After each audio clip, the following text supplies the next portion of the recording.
As the war enters its fourth week and Israel continues to bombard areas in Gaza, the hostilities have cost close to 8,600 Palestinian lives so far, or 3,000 of them are children. Israeli Prime Minister Benjamin Netanyahu has ruled out a ceasefire. Netanyahu has already said his military is expanding into Gaza and the second stage of the war has started. However, many experts are still confused whether this is the start to the planned full-scale invasion or is it still to come? Experts say the main focus of the Israeli troops is the release of the hostages. However, Israeli National Security Advisor says there is no deal in sight for the release of hostages. The Israeli military says 2 Israeli soldiers were killed during combat operations in northern Gaza as Israel expands its campaign targeting Hamas inside Gaza. The Israeli Defense Forces said they struck over 600 militant targets identified by them. The Israeli military has also released footage of a strike where it claims to have demolished the house of a senior Hamas official, Saleh al-Aruri's, in the town of Arura on the West Bank. The footage posted to social media or on social media shows a controlled explosion razing the structure. Al-Aruri is considered the de facto leader of Hamas in the West Bank. Hamas has claimed that it damaged 2 Israeli armored vehicles with anti-tank missiles to deny the Israelis a foothold on Gaza. Military experts are saying Israeli forces are moving slowly in their ground offensive in Gaza. Israeli troops have secured parts of territory in the first days of sustained ground incursions. Earlier, Israel Defense Forces released videos in which troops were seen conducting ground operations in Gaza.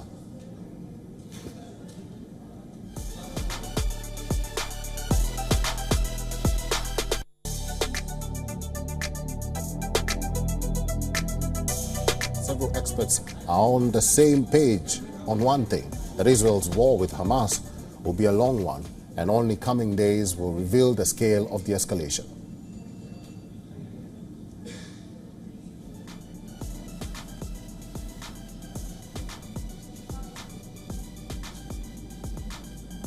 All right, so Israeli Prime Minister Benjamin Netanyahu says that there is no room for a ceasefire. Having a ceasefire means talking to Hamas or negotiating with Hamas, Israel, something that Israel is not willing to do. Let's talk about this. We are now being joined by Nathan Sharansky, who is the former Deputy Prime Minister of Israel. Sir, thank you very much for making time for us and welcome to WION World is One. Thank you for inviting me. Now, the Houthis, equipped with advanced weapons from Iran or Iranian design, launched 4 land-based missiles and 14 drones north towards Israel. Critics say that Houthi missile launches at Israel risk igniting war in Yemen. So what impact will this have on the current war if proxies say enough is enough and join the fight? Well, I don't think it will have a lot of influence on Israeli determination to defeat and to destroy Hamas. Of course, these missiles in the meantime were easily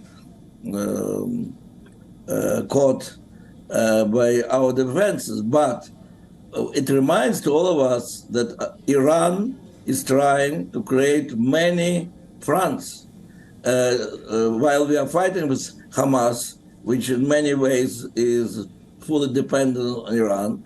On our northern border, Hezbollah is trying to activate its activity, and that is puppet of Iran.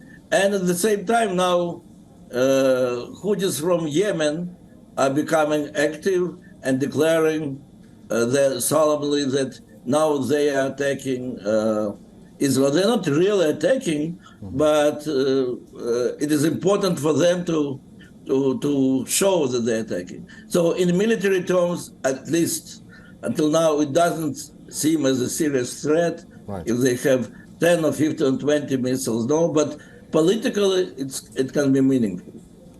As a Deputy Prime Minister or a former Deputy Prime Minister of Israel, does this worry you when Hezbollah and Houthi say they want to join the fight and then they do this? They attack borders, they repel borders.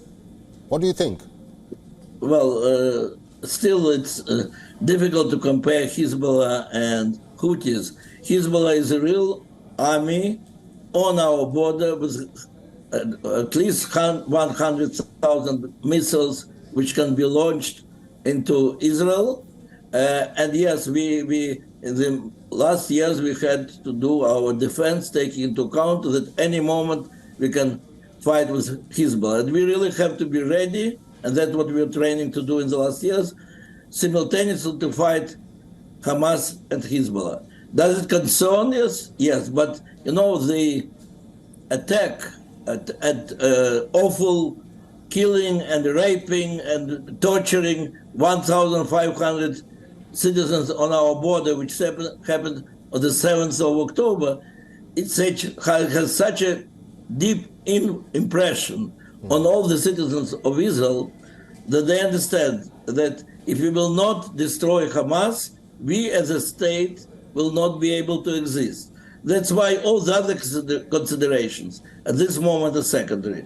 The first consideration is that this time we really have to destroy Hamas. All right, I like your final point there, destroying Hamas. Now let's talk about the current situation, what is happening in Gaza. The latest is the Jabalia refugee camp. Since Israel says they are targeting Hamas flashpoints, is there a way they can isolate the militants from civilians? Because they seem like collateral damage. And to minimize the number of casualties, what's that one thing that Israel forces can do just to be on the safe side? Yeah, well, first of all, Israel does what no other army in the world did. We developed special small missile, warning missile. So half an hour before that building was now destroyed, there was a warning missile that in the next half an hour, there will be attack. Everybody has to leave. For the last 2 weeks, we are speaking, we are calling all the inhabitants of Jabalia to leave and to go to the south. It sounds terrible how you can expect from hundreds of thousands of people from northern Gaza to leave to southern. But what we can do, these terrorists who came and are killing us, they are under these buildings, they are under hospitals, they are under mosques, and we have to reach them. And in order to reach them, we have to call to the people who are used as a living shield to leave, to go away. I don't remember that any other army, whether it was European armies in Yugoslavia or American armies in Iraq or Afghanistan, were warning population to leave the houses before they were attacking them. But not to attack these houses, that means to let the terrorists, in thousands and thousands, to continue be there and attack us and kill and rape and torture and burn alive. And we are not ready to accept it. We have to destroy them. And we tell to the inhabitants of Gaza, they are using you as a living shields. Please, in the next 2 weeks, don't be here. In the next 2 weeks, we are taking this object or that object. I don't know what else we can do. All right, I've been talking to the former Deputy Prime Minister of Israel, Nathan Sharansky. Nathan, thank you very much for talking to us today. Thank you. WION is now available in your country. Download the app now and get all the news on the move.